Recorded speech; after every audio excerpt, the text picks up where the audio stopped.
बच्चों नमस्कार। बच्चों आज हम पढ़ने वाले हैं सांख्यिकी स्टैटिस्टिक्स।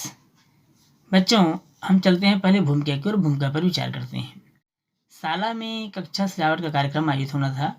कक्षा 7वीं के विद्यार्थी यह तय नहीं कर पा रहे थे कि कक्षा के अंदर दीवारों की पुताई किस रंग से कराई जाए।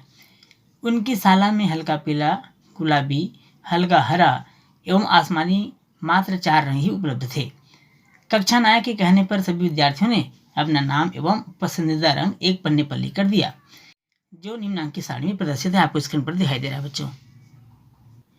यहाँ विद्यार्थियों के नाम के सामने रंग प्रदर्शित हो रहा है, जैसे राजेश हल्का पीला, रुचि की पसंद गुलाबी, मीना हल्का पीला, रहीम आसमानी, हमीदा हल्का पीला, जूली हल्का हरा, अनीता हल्का हरा, फ्रांसिस आसमानी, केशव हल्का पीला, वसंत आसमानी, शेखर हल्का हरा, रीता गुलाबी, सुनील हल्का पीला, अनामिका हल्का पीला, बलवंत गुलाबी, रघु हल्का पीला।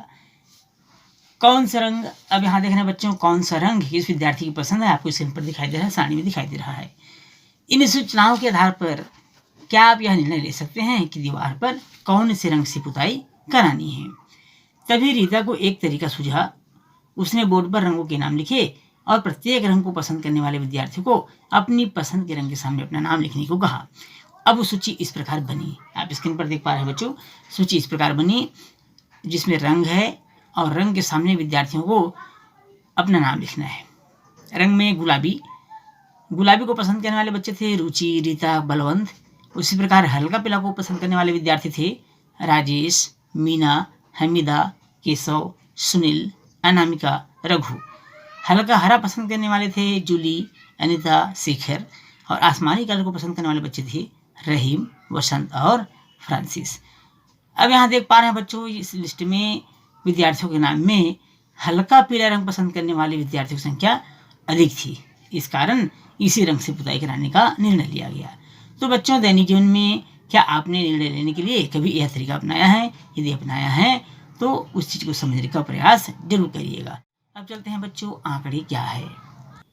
आंकड़े डाटा। कोई भी निर्णय लेते समय आपको कुछ न कुछ जानकारियों की आवश्यकता होती है। इन आवश्यक संख्यात्मक जानकारियों को ही हम आंकड़े कहते हैं। बच्चे एक बार और सुन लेंगे।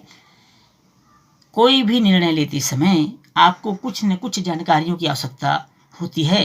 इन आवश्यक संख्यात्मक जानकारियों को ही हम आंकड़े कहते हैं, डाटा कहते हैं। किसी कक्षा में 20 छात्रों ने गणित की जांच परीक्षा में 5 में से निम्न अंक प्राप्त किए: 3, 2, 5, 4, 0, 1, 2, 3, 5, 2, 2, 3, 5, 4, 1, 0, 3, 2, 3, 4।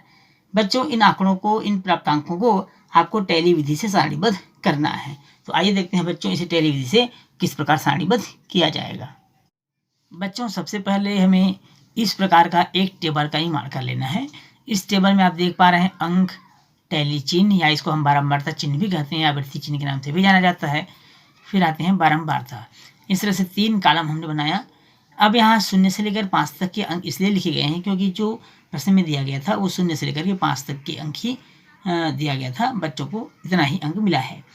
अब कितने बच्चों को इतना अंक मिला है इसके लिए हम सबसे पहले बनाएंगे टैली चिन्ह। तो टैली चिन्ह कैसे बनाते हैं बच्चों?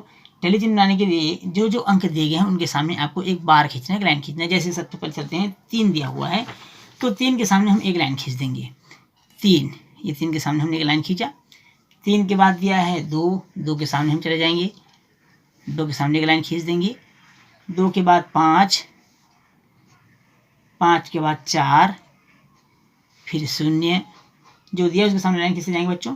फिर 1, उसके बाद दिया हुआ है 2, फिर दिया हुआ है 3, उसके पश्चात है 5, फिर 2, पुनः 2, फिर 3, उसके बाद 5, फिर दिया हुआ है 4, तत्पश्चात दिया है 1, उसके बाद है 0 के बाद 3। अब यहाँ देखेंगे बच्चों 3 4 बार हो गया, 2 भी 4 बार हो चुका है।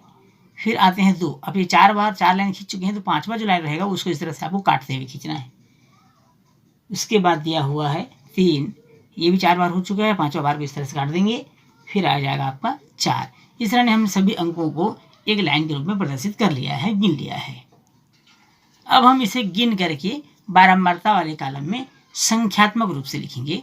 जैसे ये 2 लाइन आपको दिखाई दे रहा है, 1 2, यहाँ बारंबारता में हो जाएगा 2। यहाँ भी 2 है बच्चों, 2, 1 2 3 4 और एक लाइन काटा हुआ है, तो कुल मिलाकर हो गया वो 5। यहाँ भी हो जाएगा 5, फिर हो जाएगा 3 और लास्ट में हो जाएगा 3। अब इस सबको हम जोड़ देंगे बच्चों, 2 2 4 5, 9 5 14 3 17 3 20। तो टोटल कितने विद्यार्थी हो गए? 20। और प्रश्न में ही 20 विद्यार्थी था। तो इस तरह से हम इन आंकड़ों को टैली विधि से सारणीबद्ध कर लिए हैं। चलते हैं बच्चों अगले प्रश्न की ओर। अगला प्रश्न है बच्चों, 1 अप्रैल 2005 से 15 अप्रैल 2005 तक किसी शहर का अधिकतम दैनिक तापमान डिग्री सेल्सियस में इस प्रकार रहा: 37.8, 37.8, 37.9, 38.0, 37.9, 37.9, 38.0, 38.1, 38.1, 38.2, 38.3, 38.3, 38.2, 38.1 और 38.2। प्रत्येक दिन के तापमान को टैली विधि से सारणीबद्ध कीजिए। तो चलिए बच्चों कैसे इसको सारणीबद्ध करेंगे, इसको पहले समझ लेते हैं। यहाँ पर आप देखेंगे बच्चों 37.8 से शुरू है और इसी प्रकार 38.2 पर लास्ट है, लेकिन यहाँ पर देखेंगे ये मान लाइन से या क्रम से नहीं है। तो सबसे पहले हम देखेंगे कि सबसे छोटा मान क्या है। तो सबसे छोटा मान है यहाँ पर 37.8। कितना है बच्चों? 37.8। और सबसे बड़ा मान क्या है इस लिस्ट में? देखिए आप, सबसे बड़ा मान क्या है? वो है 38.3। तब हम क्या करेंगे कि सबसे छोटे मान 37.8 से लेकर के 38.3 तक के मान को हम टैली खींचेंगे, तो उसको अंक में या तापमान डिग्री में हम प्रदर्शित करेंगे। चलिए बच्चों देखते हैं किस प्रकार से कॉलम बनाया जाना है। बच्चों हमें इस प्रकार से एक टेबल का निर्माण कर लेना है। इस टेबल में 3 कॉलम हैं।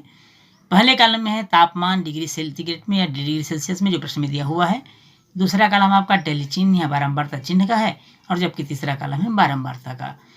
जैसा कि हमने कहा था कि न्यूनतम मान से हम शुरू करेंगे 37.8 जो प्रश्न में दिया हुआ है, और सबसे अधिकतम मान जो दिया हुआ है वो 38.3। अब हम प्रश्न को देखेंगे बच्चों, और प्रश्न को जैसे जैसे पढ़ते जाएंगे उसके सामने हम जिस प्रकार पूर्व के प्रश्न में हमने एक लाइन खींचा था उसी प्रकार यहाँ भी खींचेंगे। 37.8 से शुरू है, 37.8 उसके सामने हम फिर लाइन लगा देंगे। 37.8 पुनः दिया हुआ है बच्चों उसके बाजू में, फिर 37.9, उसके बाद 38.0, फिर दिया हुआ है 37.9, 37.9 के बाद पुनः 37.9 है बच्चों, उसके बाद 38.0, फिर दिया हुआ है 38.1, तत्पश्चात 38.1, 38.2, 38.3,